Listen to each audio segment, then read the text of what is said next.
আল্লাহ বলে বিআবদিহি, আমার বান্দাকে,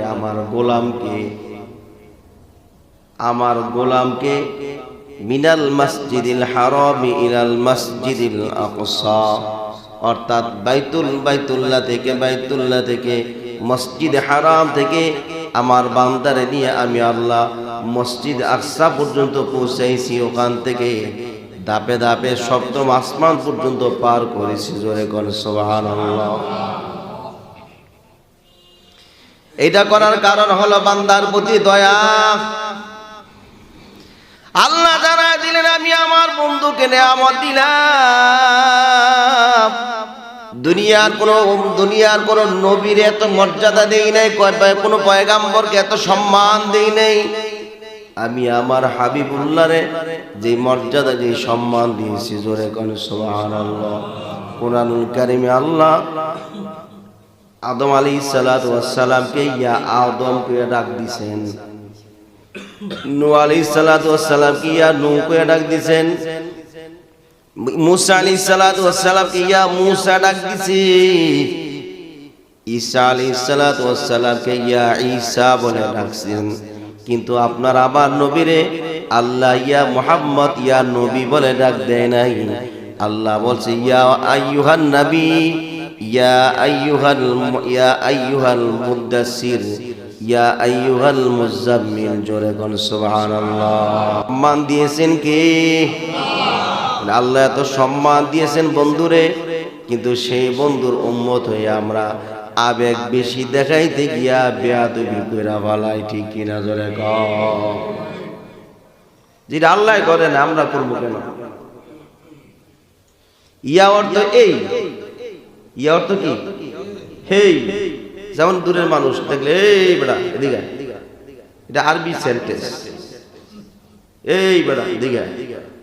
তাই নবীর যে ইয়া মুহাম্মদ, এই মুহাম্মদ, এটা কি ঠিক হইছে?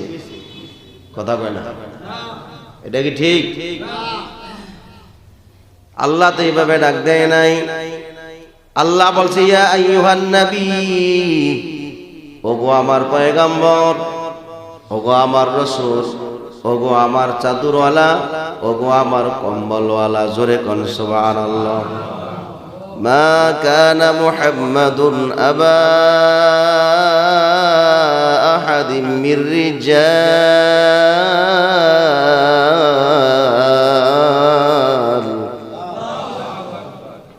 ওয়ালাকিন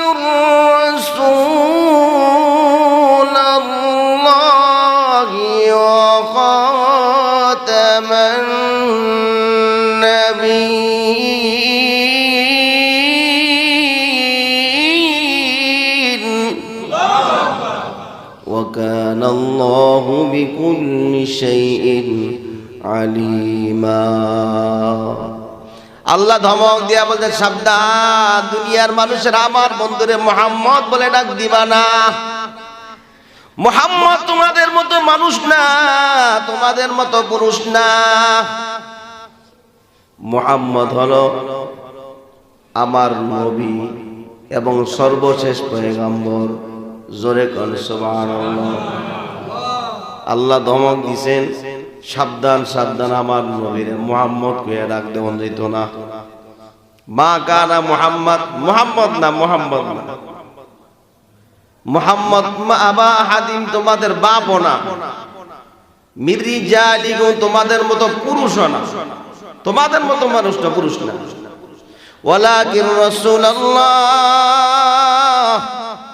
মুহাম্মদ হলো আমার পয়গম্বর, আমার নবী।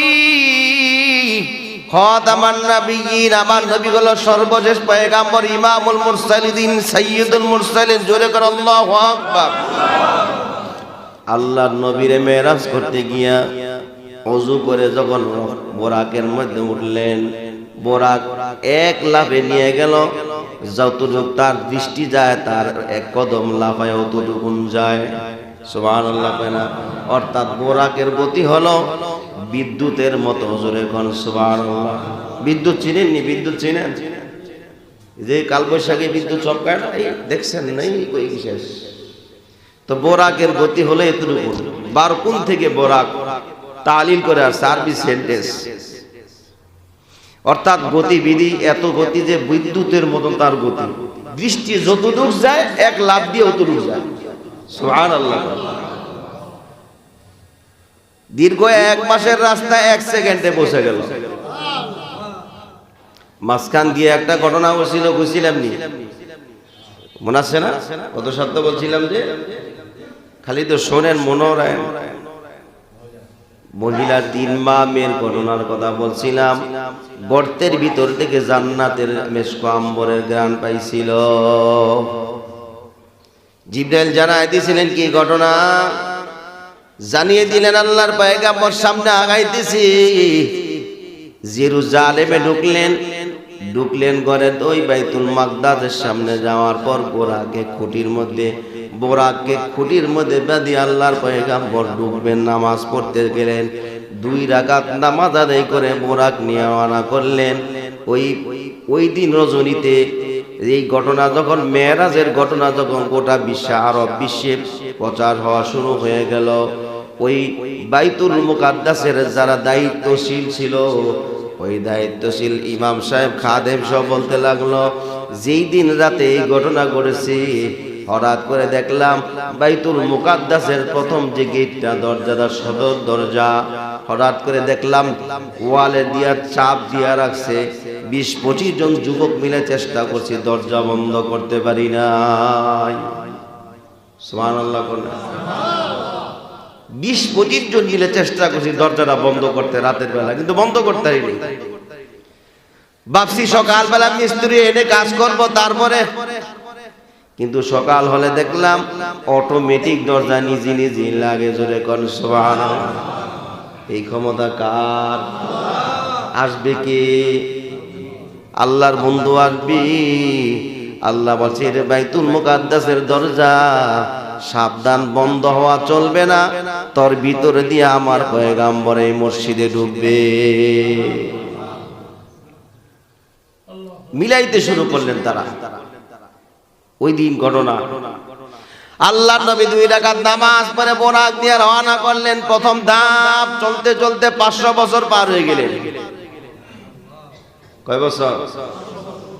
জমিন থেকে আসমান, প্রথম আসমানের স্তর হলো 500 বছর রাস্তা। কয়েক মিনিটে পৌঁছে গেলেন।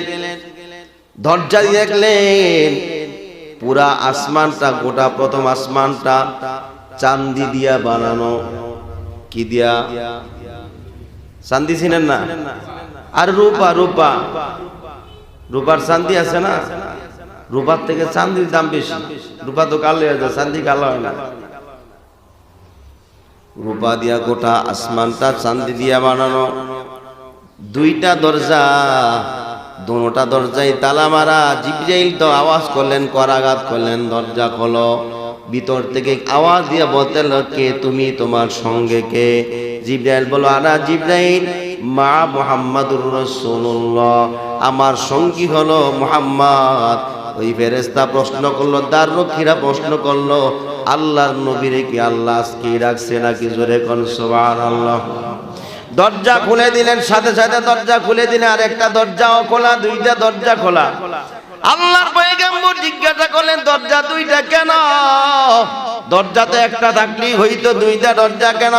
আল্লাহ রাব্বুল আলামিন জবাব দিলেন, জিবরাইল জবাব দিয়ে আল্লাহর পয়গম্বর, এক দরজা দিয়া মানুষের গুনাহগুলো মাফ করে দেওয়া হয়, আর এক দরজা দিয়া 24 ঘন্টা আল্লাহর রহমত জমিনে বর্ষিত হয়। এই জন্য গুনাহের দরজা বন্ধ থাকে, আর রহমতের দরজা সবসময় খোলা থাকে। সুবহানাল্লাহ। আল্লাহর পয়গম্বর ঢুকলেন, ঢুকে দেখলেন হাজার হাজার ফেরেশতারা সারিবদ্ধ দাঁড়ায় আল্লাহর নবীরে আহলান সাহলান মারহাবান মুবারাকান তয়্যিবান ইস্তেকবাল দিচ্ছেন। গোটা আসমানের মধ্যে আওয়াজে মুখরিত হয়ে গেলেন। ফেরেশতারা আল্লাহর নবীর সাথে সাক্ষাৎ করলেন। জিবরাইল তাকায় দেখলেন, জিবরাইল বলে পয়গম্বর ওই দিকে তাকায় দেখেন এই লোকটারে আপনি চিনেননি। আল্লাহর নবী বলেন, কেমনে চিনবো? জীবনে কি আমি চিনি এলাকা? ঠিক বলে না? জীবনে কি আমি অঞ্চলে কোনো সময় চিনি? কেমনে চিনব? আল্লাহর পয়গম্বরকে জিবরাইল জানায় দিলে বলেন আপনাদের আদি পিতা আদম আলাইহিস সালাতু ওয়াস সালাম। এই কথা বলার পর আদম আলাইহিস সালাতু ওয়াস সালামকে জানায় দিলেন আপনার সন্তান মুহাম্মদুর রাসূলুল্লাহ আসছি আল্লাহর সাথে দিদার করার জন্য। এই কথা শোনার পরে আদম আলাইহিস সালাতু ওয়াস সালাম নিজের চেহারাটা ফালা দিয়ে একটা দৌড় দিলেন। আল্লাহর নবীও দৌড় দিলেন, বাপ ছেলে দৌড় দিয়ে একসাথে মুআনাকা শুরু করলেন। সুবহানাল্লাহ। আল্লাহর নবীও কান্না শুরু করলেন। আদম আলাইহিস সালাতু ওয়াস সালামও কান্দে আর বলে আমার নসিব কত ভালো, 360 বছর কান্নার পরে আমার দোয়া কবুল হয় না। চোখের পানিতে নহর হয়ে গেল, নদী হয়ে গেল, পাখিরা আমার চোখের পানিতে গোসল করতেছিল, জঙ্গল পানিরাও গোসল করত।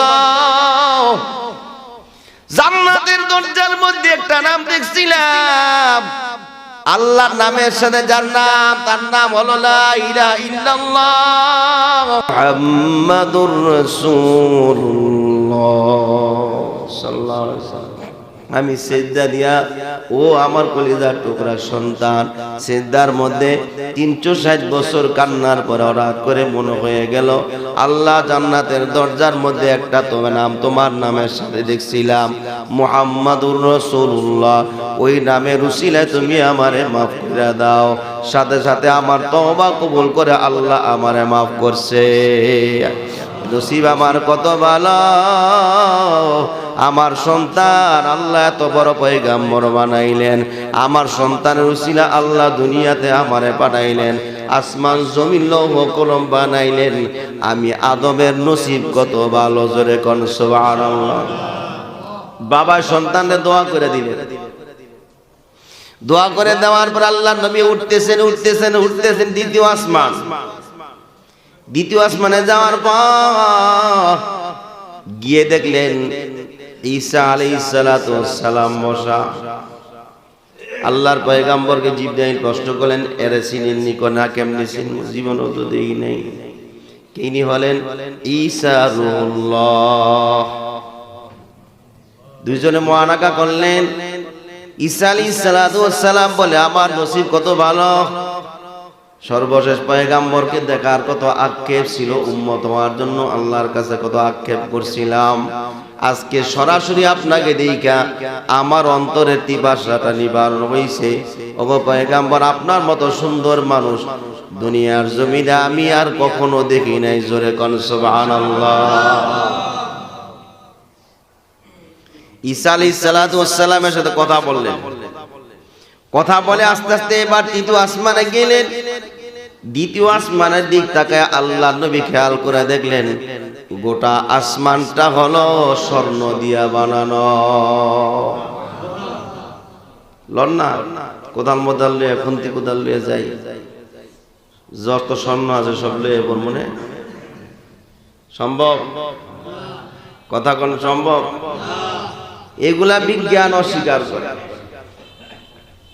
যারা আল্লাহর অস্তিত্বকে অস্বীকার করে এটা কি বিজ্ঞান হতে পারে? এটা তো অজ্ঞান। আমি মাঝে মাঝে কি কই গো, বিজ্ঞান না অজ্ঞান। কারণ জ্ঞান থাকলে আল্লাহর অস্তিত্বকে আবার অস্বীকার করা কি সম্ভব? কথা কয় না।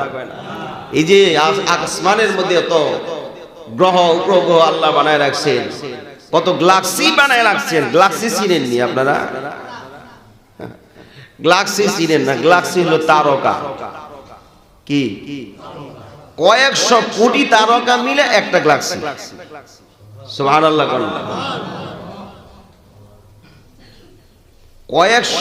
কয়েক হাজার কোটি তারকা মিলে এইটা একটা গোল চত্বরের মতো হয়, ওইটাকে একটা গ্যালাক্সি বলা হয়।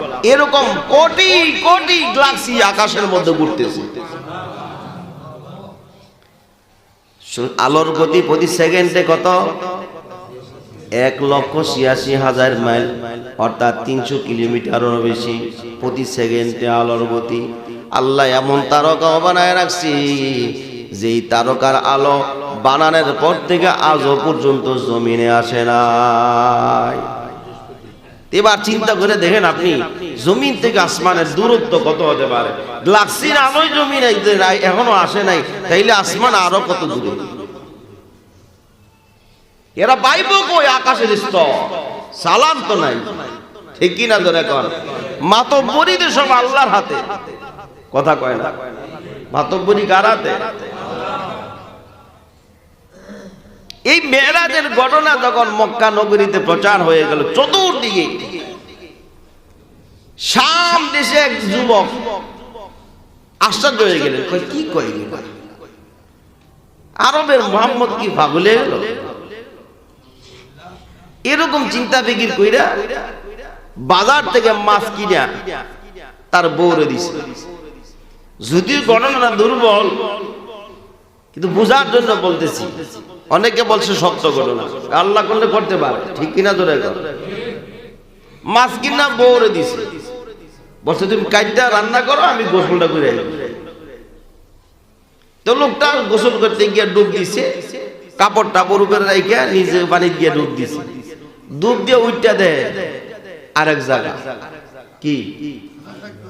কি রে, ডুব দিলাম এক জায়গা, উইটা দেয় আরেক জায়গা। মনে হয় অন্য পাড়ায় বসে অহন দে। এত ছিল পুরুষ, শরীরের গঠন হয়ে গেছে মহিলা। সুবহানাল্লাহ বলতেন না? আল্লাহ মনে পারে না এগুলো, না? মহিলা হয়ে গেছে। অন উইটা চিন্তা করে খাইছে। এখন যদি কোনো যুবক আমার এই অবস্থা দেখে, তাহলে আমার ইজ্জত সম্মান কিচ্ছু থাকতো না, কাপড় টাপড়ও কিচ্ছু নাই। গাছপালা তালা পাতা মোতা দিয়ে করুন লজ্জাস্থান দেখে ঘাড় হয়েছে।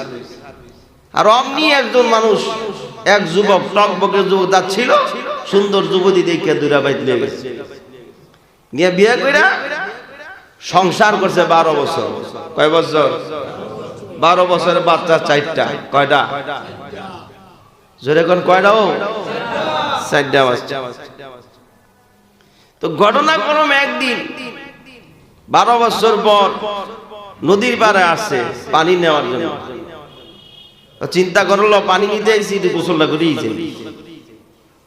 যেই গোসল করে ডুব দিছে, ওইটাতে আগের জায়গা, ওই 12 বছর আগে যেন ছিল, ওইটাতে হেনই কাপড় হেনই বেড়ে রইছে এই জায়গা। লোকটা তো অবাক। 12 বছর পার হয়ে গেল, 4 বাচ্চার মা হইলাম, গোসল করতে আইসা অহন দিয়া আমার শরীরে মহিলার কোনো চিহ্ন না, আমি পুরুষ মানুষ। সুবহানাল্লাহ বলেন। এখন আর মহিলা নেই, পুরুষ।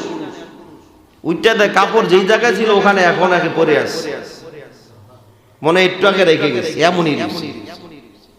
এটা পয়রা কাপড় পয়রা বাড়ির কি অবস্থা দেখি। বাদ গিয়া দেয় বেগম সাহেবে এখনো মাছ কাটে। কি কাটে? ডাক দিয়া বলতে লাগলো,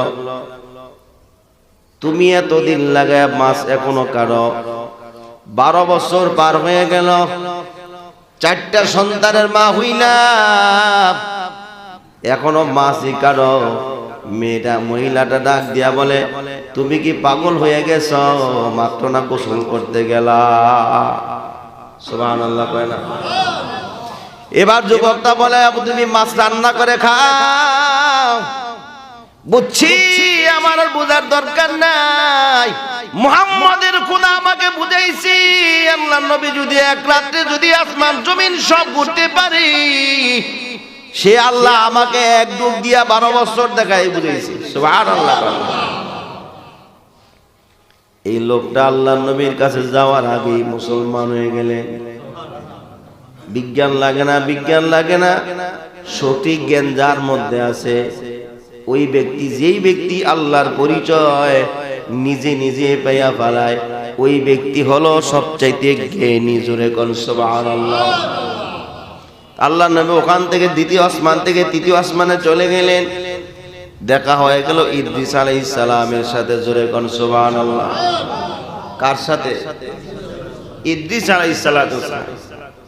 আলিঙ্গন হলো, সাক্ষাৎ হলো, মুআনাকা হইলেন, কথাবার্তা হইলেন। দেখলেন জান্নাতের বারান্দা ঘুরে, কি দিয়া? বারান্দা দিয়ে ঘুরে। ভাই ইদ্রিস, আমি না শুনছিলাম আপনি জান্নাতের ভিতরে আছেন, আপনি বারান্দায় এমন? কয় যদিও বারান্দায় আছি কিন্তু জান্নাতের ভিতরে আপনার আগে দুনিয়ার কোনো নবী জান্নাতে প্রবেশ করতে পারবে না। আমি তো জান্নাত দেখতে আসছিলাম, জান্নাত দেখতে আসছিলাম। জিবরাইল আমাকে জান্নাতের মধ্যে নিয়ে আসলেন, আমি জান্নাতে ঢুকবো, দরজা বন্ধ। বারান্দা দিয়ে ঘুরতেছিলাম জান্নাত, এই বারান্দায় 70 বছর পার হয়ে গেছে। যখন 70 বছর পার হয়ে গেল, জিবরাইল ডাক দিয়া বলে, ইদ্রিস, আল্লাহর নবী বের হয়ে আসেন, তাড়াতাড়ি বাইরন, সময় শর্ট। এবার বের হয়ে আসার পর বের হয়ে আসা বলতে লাগলো, জামু কেমনে, আমার জুতাগুলা তো ভিতরে তুইছি। আল্লাহ আল্লাহ আল্লাহ আল্লাহ। ওই বৃদ্ধ বসে বসে আল্লাহ আল্লাহ জিকির করতেছি।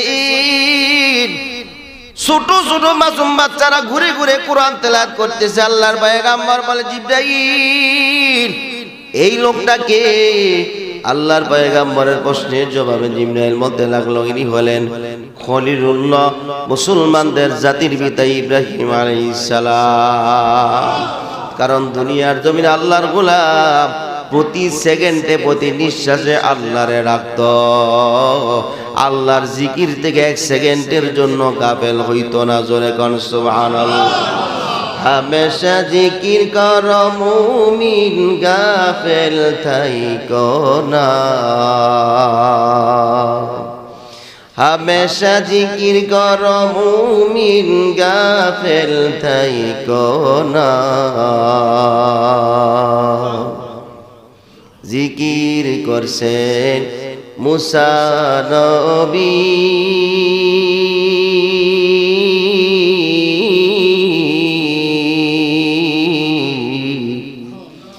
তুর পাহাড়ে গেলেন চলি। খোদার নূরে পাহাড় জলে, খোদার নূরে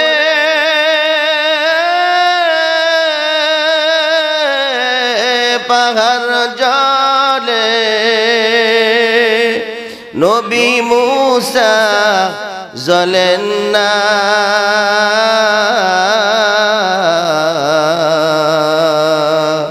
হামেশা জিকির কর মুমিন, গাফেল থাইকো না। হামেশা জিকির কর মুমিন, গাফেল থাইকো না। ঠিক কিনা জোরে কর। ওরে আল্লাহর গোলাম, দুনিয়ার মানুষকে যদি আপনার সন্তান যদি আপনার আব্বা একবারে জায়গা 10 বার ডাক দেয়, আপনি বিরক্ত হয়ে যান। কিন্তু আল্লাহ রাব্বুল আলামিন বলে, বান্দা তুই যখন আমাকে আল্লাহ আল্লাহ বলে ডাক দাও, আমি আল্লাহ অপেক্ষায় থাকি। কত ডাকবি, ডাক, ডাকতে থাক। তোর ডাক আমার কাছে এত মজা, এত মজা, এত মজা। তুই আমারে ডাকলি, আমি তোর কাছে তোর ডাকের জবাব দিতেই থাকি, দিতেই থাকি, দিতেই থাকি। তুই যত আমারে ডাকবি, আমি তোর ডাকের জবাব দিতেই থাকবো। কিন্তু এমন এক সময় তোর জন্য আসবি, কিয়ামতের ময়দানে মুসিবতে পড়ে যদি আমারে 1000 বার ডাক দাও, আমি আল্লাহ একটা ডাকেরও জবাব দিব না। 1000 বছর পরে একবার জবাব দিয়া বলবো, কেন তুমি আমারে ডাকো? এই জন্য বলবো, দুনিয়ার জমিনে থাকা অবস্থায় বেশি পরিমাণে আল্লাহরে ডাকো। এরে আল্লাহর গোলাম, আল্লাহর নবী বলে, লা ইয়াজালুল লিসানু রাব্বান মিন যিকরিল্লাহ। আল্লাহর নবী বলে, তোমার জিহ্বাটা আল্লাহর জিকির দিয়া ভিজায় রাখো, যাতে এই জিকিরের ভিজা দিয়া তোমার মরণটা হয়ে যায়। দরকার আছে না নাই? জিকির করার দরকার আছে না নাই? জিকির কি কোনো দলের, কোন পীরের, কোন নবী পয়গম্বরের, কোন আলেমের, রাজনৈতিক কোন দলের মনে হয়? জিকির কার? নামাজের কথা আল্লাহ 82 বার বলছেন। কোরআনুল কারীমে আল্লাহ নামাজের কথা 82 বার বলছেন, কিন্তু আল্লাহর জিকিরের কথা আল্লাহ 54 বার বলছি। কয়বার কইছে 54 বার। সূরাতুল আল ইমরানের মধ্যে আল্লাহ বলছেন বুদ্ধিমান কারা? আল্লাযীনা ইয়াযকুরুনাল্লাহ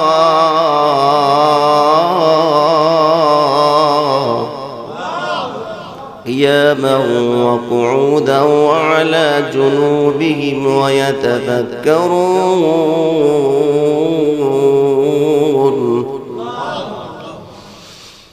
الذين يذكرون الله قياما وقعودا وعلى جنوبهم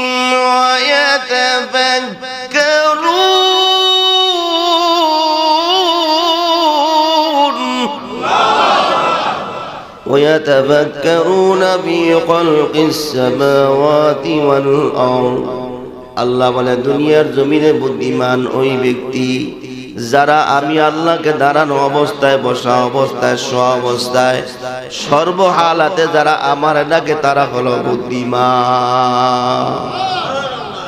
কাজ করবেন আপনি হাত দিয়া, কিন্তু জবানটা বন্ধ রাখার দরকার নাই। আল্লাহ আল্লাহ করেন না, সুবহানাল্লাহ করেন।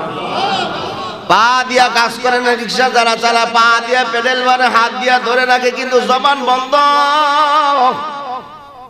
বহু রিক্সাওয়ালা দেখবা মাথায় পাগড়ি, জুব্বা ভরা, কিন্তু জবান দিয়া বন্ধ নাই। লা ইলাহা ইল্লাল্লাহর জিকিরের ধাক্কা দেয়, সুবহানাল্লাহ। গণনা ক্রমে গত বছর এক জায়গায় মাহফিলে যাইতেছিলাম, রাস্তার মধ্যে গাড়িটা বসে গেল। সিএনজি একটা নিলাম, সিএনজি নেওয়ার পরে দেখলাম লোকটা মাথার মধ্যে টুপি, শরীরের মধ্যে জামা জুব্বা, এমনি গিরো দিয়া বসে রয়েছে। মাহফিলে নেওয়ার জন্য বললাম, রাজি হয়ে গেল। গাড়ি স্টার্ট দেওয়ার আগে বলল, হুজুর আমার একটা শর্ত হইল, আমি আপনার নিতে পারি, আমি কিন্তু জিকির ছাড়া কিছু বুঝি না। গাড়ি যতক্ষণ চলবে আমার জিকির আওয়াজ তত বেশি চলবে। জোরে কোন সুবহানাল্লাহ। আমি বললাম অসুবিধা নেই, আপনি করেন, আল্লাহর জিকিরই তো করবেন, করেন। না মাঝে মাঝে অনেক আলেমরা বিরক্তি ভাব করে, এই জন্য আপনার কাছে আগে পারমিশন নিয়ে নিলাম। আমি বললাম, বাবা আপনি যত পারেন যত বেশি জিকির করেন, আপনার জিকির আওয়াজ আমার অন্তরে যখন ধাক্কা দিবে আমার ভিতরেও জিকির চালু হয়ে যাবে। জিকিরটা কার? আরো জোরে কোন কার? এই জন্য আল্লাহ নবী বলেন, আল্লাহ নবী সর্বহালাতে জিকির করতেন। টয়লেট পায়খানায়, প্রস্রাব পায়খানায় গেলেও জিকির করতেন, তার জবান বন্ধ থাকতো, অন্তরে জিকির চালু থাকতো। সুবহানাল্লাহ কয় না? তা আল্লাহ নবী যদি জিকির করতে পারে, তা তুমি সলিমুদ্দি আর কলিমুদ্দি কত বড় ওলি হয়ে গেল, জিকির বন্ধ করে দাও। হ্যাঁ, ইব্রাহিম খলিলুল্লাহ জিকির করতেছেন, জিকির। হঠাৎ করে ঘরের দরজার মধ্যে আওয়াজ দিলেন, কে আসো? ও বাড়িওয়ালা, আল্লাহর নামে কিছু আমাকে দান করো। ঘরের ভিতর থেকে ইব্রাহিম আলাইহিস সালাম একটা দৌড় দিয়ে আইসা বলতে লাগলো, কার নাম নিছো? সুবহানাল্লাহ। কার নাম নিলা? আবার নাও, আবার নাও। ওই নামটা আমার কাছে অনেক দামি, অনেক মহব্বতের নাম। ওই নামের জন্য আমি ইব্রাহিম পাগল, যত পারো আমারে শোনাও। ওই মুসাফির বলতে লাগলো, আমি যদি আবার বলি আমারে কি দিবা? আমার সম্পত্তি অর্ধেক তোমারে দিয়ে দিলাম। ওই লোকটা আবার বলতে লাগলো, আমি ঠিক আছে দিয়ে দিলাম। ইব্রাহিম আলাইহিস সালাম বলতে লাগলো, আর একবার যদি শোনাও তাহলে আমার বাকি সম্পত্তি যা আল্লাহ দিয়েছে তোমার ওইগুলাও দিয়ে দিব। সুবহানাল্লাহ। আল্লাহর বান্দা আবার বলতে লাগলো, আল্লাহর হস্তে কিছু দান করো। এবার মুসাফিরকে বলতে লাগলো, ইব্রাহিম আলাইহিস সালাম বলতে লাগলো, এবার আবার নামটা শোনাও, তুমি যা চাইবা তা দিব। লোকটা বলতে লাগলো, কি দিবেন? শব্দ দিয়েই বালাইলেন, কিছু নাই। ইব্রাহিম আলাইহিস সালাম বলতে লাগলো গোটা জীবন যতদিন বাঁচব তোমার গোলামি করব, তারপর আরেকবার আমার মালিকের নাম, আমার মাসুকের নাম, আমার রব্বে কারিমের নাম আবার আমাকে একবার শোনাও, জোরে কোন সুবহানাল্লাহ। ওই লোকটা বলতে লাগলো এবার আপনি আমার গোলামি করবেন, ঠিক আছে, এবার যদি আবার শোনায় তাহলে কি দিবেন? কেউ দেওয়ার মতো কিছু নাই। ওই ইব্রাহিমের আওয়াজ শুনে লোকটা বলতে লাগলো আল্লাহর নবী, আমি মানুষ না, আমি আসছিলাম আপনাকে পরীক্ষা করার জন্য। আপনি সম্পদ ভালোবাসেন না, আল্লাহরে ভালোবাসেন, আমার এইগুলার দরকার নাই। আপনি যত বেশি পারেন আমার থেকে আপনি আল্লাহর জিকির শুনতে থাকেন। এবার আল্লাহর জিকির আওয়াজে ইব্রাহিম আলাইহিস সালাম বাচ্চা গমত লাফালাফি শুরু করে দিলেন, জোরে কোন সুবহানাল্লাহ। আউলিয়ারা কার উকবা ইখতিয়ার, জাগলারা কার দুনিয়া ইখতিয়ার, মোমেনো বা রায় দুনিয়া জুজু কাস, কাফেরো বা রায় দুনিয়া জান্নাতাস। ইব্রাহিম আলাইহিস সালাম বাচ্চাদেরকে নিয়ে বসে আছেন। আল্লাহর পয়গম্বর প্রশ্ন করলেন এই বাচ্চাগুলা কারা? জিবরাইল জবাব দেয় পয়গম্বর এই বাচ্চাগুলা হলো দুনিয়ার জমিনে ওই বাচ্চারা যারা নাবালক অবস্থায় অথবা মায়ের গর্ভে থাকা অবস্থায় মারা গেছে। এই সন্তান আল্লাহ রাব্বুল আলামিন এই সন্তানদেরকে ইব্রাহিম আলাইহিস সালামের কাছে রাখেন। যে বাবারা নিয়ত করছে সন্তান হইলে হাফেজে কোরআন বানাবে, আলেম বানাবে, আল্লাহ রাব্বুল আলামিন হাফেজ ফেরেশতাদের মাধ্যমে এই সন্তানদেরকে হাফেজ আলেম বানায়া কিয়ামতের ময়দানে বাবা মার নাজাতের উসিলা বানাবে। দৌড়ে গেলে ইব্রাহিম আলাইহিস সালামের কাছে ইব্রাহিম দৌড়ে আসলেন, পরিচয় হইলেন মিল্লাত আবিকুম ইব্রাহিম আলাইহিস সালাম। এটাকে মুহাম্মাদুর রাসূলুল্লাহ। আল্লাহর পয়গম্বর ইব্রাহিম আলাইহিস সালাম কাঁদতে কাঁদতে অস্থির হইয়া গিয়া আল্লাহর নবীর জড়ায় ধরে বলতে লাগলো আমার বড় সৌভাগ্য, আমার মুহাম্মদের মতো একটা সন্তান আল্লাহ আমারে দিয়েছি। সন্তানের মাথার মধ্যে হাত বলে দোয়া করলেন। ওখান থেকে চলে গেলেন পঞ্চম আসমানে। ওখানে যাওয়ার পর গিয়ে দেখলেন হযরতে হারুন আলাইহিস সালাম। সুবহানাল্লাহ। আবার কোন কোন নেওয়াতে লিখছেন ওখানে আরেকজন নবী ছিলেন, নাম ছিল নামটা খেয়াল নাই, আল্লাহ জুল কদর জলিল নবীদের প্রথম সারিদের মধ্যে একজন ছিলেন। ওখানে দেখা হয়ে যাওয়ার পর পঞ্চম আসমান থেকে ষষ্ঠ আসমানে যাওয়ার পর সাক্ষাৎ হয়ে গেল হারুন আলাইহিস সালামের সাথে। মুসা আলাইহিস সালামের ভাই হারুন আলাইহিস সালামের সাথে দিদার হয়ে গেল। ওখানে সালাম কালাম কথা বলার পর ফেরেশতারা ইস্তেকবাল দিয়া সপ্তম আসমানে নিয়ে যাওয়ার পর দরজা খুললেন, দেখলেন কোটি কোটি ফেরেশতারা আল্লাহর নবীরে ইস্তেকবাল জানানোর জন্য দাঁড়িয়ে আছে। জোরে কোন সুবহানাল্লাহ। আল্লাহর পয়গম্বর ঢুকানোর পর দেখলেন মুসা আলাইহিস সালাম দাঁড়ানো।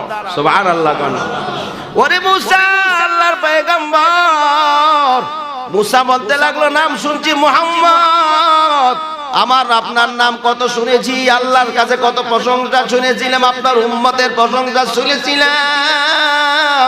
ওগো নবী আপনারে পাইয়া আপনারে দেখা আমি মুসার জীবনটাই ধন্য হয়ে গেল। জোরে কোন সুবহানাল্লাহ। আল্লাহর নবী ওখানে গেলেন, ঘুরলেন, বিভিন্ন জায়গা ঘুরতেছে। এবার ওখানে ঘুইরা সপ্তম আসমানের মধ্যে দেখলেন বিরাট বড় বড় গাছ দেখা যায়, বড় বড় অট্টালিকা দেখা যায়। বাইতুল মামুরের পরে গেলেন সিদরাতুল মুনতাহা। সুবহানাল্লাহ। কয় না? সিদরাতুল মুনতাহার কিনারে গিয়ে দেখে লোহে মাহফুজ দেখা যায়। সুবহানাল্লাহ। লোহে মাহফুজ চিনেননি? নাম শুনছেন? লোহে মাহফুজ হলো কোরআন শরীফের জায়গা। কোরআন শরীফের বাড়ির নাম হলো লোহে মাহফুজ। আল্লাহর নবী বলেন আমি লোহে মাহফুজকে দেখলাম এত বড় তক্তা, মানে কাঠ, এত দামি এত বিশাল, গোটা পৃথিবীকে উঠাইয়া যদি ওই তক্তানে কিনা রাখে ছোট্ট ফুটবল দেওয়া যায়। এত বড় বিশাল বড় লোহে মাহফুজ। বাল হুয়া কুরআন,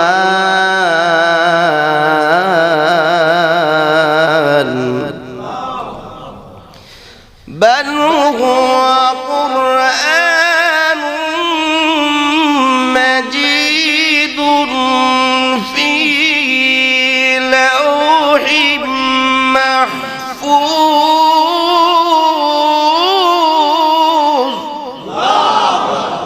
আল্লাহ বলে এই মহিমান্বিত কোরআনের বাড়ি হলো লৌহে মাহফুজে। সুবহানাল্লাহ।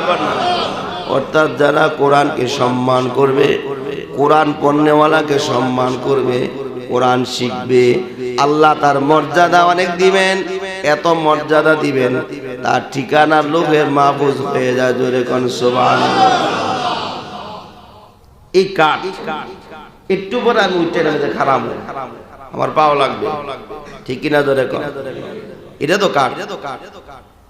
বাচ্চারা কোরআন শরীফ পড়ে রেয়ালের মধ্যে লইয়া, রেয়ালও তো কাঠ, কথা কয় না। যে খাটের মধ্যে গোমান, খাটটাও তো কাঠ, ঠিক বলি নাই? আরে ফেলের বালতি ব্যবহার করেন প্লাস্টিকের, কত কিছু লন লাতি দেন, কত কিছু করেন। কাঠের মধ্যে লাতি দেন, কাঠের মধ্যে গোমান।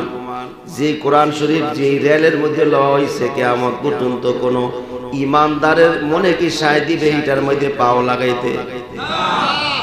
পারবেন? পারবেন? প্লাস্টিকের রেয়াল হইলেও তো পারতেন না। কি জন্য পারতেন না? কোন দিন? কোরআন শরীফের সাথে এর সম্পর্ক ঠিক কিনা জোরে কাপড়, সেলোয়ার কাপড় বানাইছি, সেলোয়ার পায়ের লগে লাগে, কত কিছু লাগে, লাগে না? মাঝে মাঝে পুরান হয়ে গেলে পাও বসে। কিন্তু ওই কাপড় দিয়ে যদি আবার কোরআন শরীফের গিলাফ বানান, এমন কোন বীর বাহাদুর কোন ইমানদার মুসলমান পারবেনি ওই গিলাফের মধ্যে পা রাখতে। কেন রাখবেন না? কারণ এটার সম্পর্ক হলো কোরআনের সাথে, ঠিক কিনা জোরে কর। খালি কোরআনের সাথে লাগছে, এর সম্মান এত। তো মানুষ হলো আশরাফুল মাখলুকাত। এই মানুষ যদি এমনি দামি, তারপরে আবার দামি কোরআনের সাথে সম্পর্ক যদি হয়ে যায়, তার মর্যাদা কতটুকুন হবে, ঠিক কিনা জোরে কর। ভাইরা আমার, আল্লাহর নবী মুসা আলাইহিস সালাতু ওয়াস সালামের সাথে কথাবার্তা বইলা চলে গেলেন। কথাবার্তা বললেন, এবার গেলেন, গিয়ে দেখলেন বাইতুল মামুরের পরে সিদরাতুল মুনতাহার কিনারে গিয়ে দেখলেন বিশাল বড় অট্টালিকা। কি এত বড় গম্বুজ, গোটা পৃথিবীকে উঠে গম্বুজের মাথায় দুইলে শরীয়তের মতন দেয়া যাবে। আল্লাহর নবী ঢুকবেন, গিয়ে দেখলেন ঘরের দরজা বন্ধ, তালা মারা। জিবরাইল বলেন চলেন ঢুকেন। সাবি কই? সাবি তো আমনের তুই। সুবহানাল্লাহ। কও কি সাবি টাবি তো কিচ্ছু লইনি। আল্লাহর পয়গম্বরকে জিবরাইল বলেন আর কোন সাবি নাই। সাবিটা হলো আপনি তালার মধ্যে বিসমিল্লাহির রহমানির রহিম কে ধরেন, কয়ে যাইব। সুবহানাল্লাহ। আল্লাহ নবী বিসমিল্লাহ বলে ধরছে, তালা কয়ে গেলেন। খুলে যাওয়ার পর ভিতরে ঢুকলেন, দেখলেন এই বিল্ডিং এর ভিতরে, এই বিশাল অট্টালিকার ভিতরে 4টা নহর দেখা যায়। হাউজে কাউসারের নহর, দুধের নহর, মধুর নহর, শরাবের নহর। জোরে কোন আল্লাহু আকবার। যে জায়গাতে হাউজে কাউসার প্রবাহিত হয়েছে ওই জায়গার নাম হলো আল্লাহ শব্দ লেখা। সুবহানাল্লাহ। যেই জায়গায় দুধের নহর বাইর হয়েছে ওইটার নাম রহমান লেখা। যেই জায়গা দিয়া বের হয়েছেন মধুর নহর, ওই জায়গার নাম আর রহিম লেখা। সুবহানাল্লাহ। আরেক জায়গা দিয়ে যেই জায়গা দিয়ে শরাব বের হয়েছে, শরাবের নহর, ওই জায়গায় বিসমিল বাসিন মিম লেখা। আল্লাহ নবীরে বললেন, জিবরাইল বলেন আল্লাহ নবী যেইরা ইচ্ছা পান করেন। আল্লাহ নবী কিছু পান করলেন না, দুধ পান করলেন। সুবহানাল্লাহ বলেন না। আল্লাহ নবী বলেন দুধ পান করার পর আল্লাহ জানাই দিন, দুধ পান করছেন আপনি, আপনার উম্মতের মধ্যে আলেম হবে বেশি, ওয়ারাসাতুল আম্বিয়া হবে বেশি। আল্লাহ নবী দুধ পান করার আগে বলতে লাগলো আমি খামো না। কেন খাইবেন না পয়গম্বর? কেমনে খামু? কিয়ামতের ময়দানে আমার উম্মত গুলো কই খাইবে? পানির পিপাসায় কলিজায় আগুন ধরে যাবি, সূর্যের প্রখর তাপে মাথার মগজ গুলা টকবক টকবক করে সিটা শুরু হয়ে যাবি, মানুষ দিশাহারা হয়ে যাবে, কলিজার মধ্যে পানির পিপাসায় আগুন ধরে যাওয়ার অবস্থা হয়ে যাবে। আর এই সময় আমার উম্মতেরা পানি পাবো কই? আল্লাহ জানা দিলে পয়গম্বর আপনার উম্মতেরা যদি দৈনিক মাগরিবের পর অথবা ফজরের পর 19 বার করে বিসমিল্লাহির রহমানির রহিম পরে কিয়ামতের ময়দানে এই চারটা থেকে আমি আল্লাহ তাদেরকে আধিপত্য দান করব। এজন্য আমরা মাগরিব ফজরের পরে 19 বার করে বিসমিল্লাহ শরীফ পড়াই। মনে আছে তো? পড়বেন ইনশাআল্লাহ। পারবো না? আল্লাহ আমাদেরকে আমল করার তৌফিক দান করুন। যতটুকু আলোচনা হয়েছে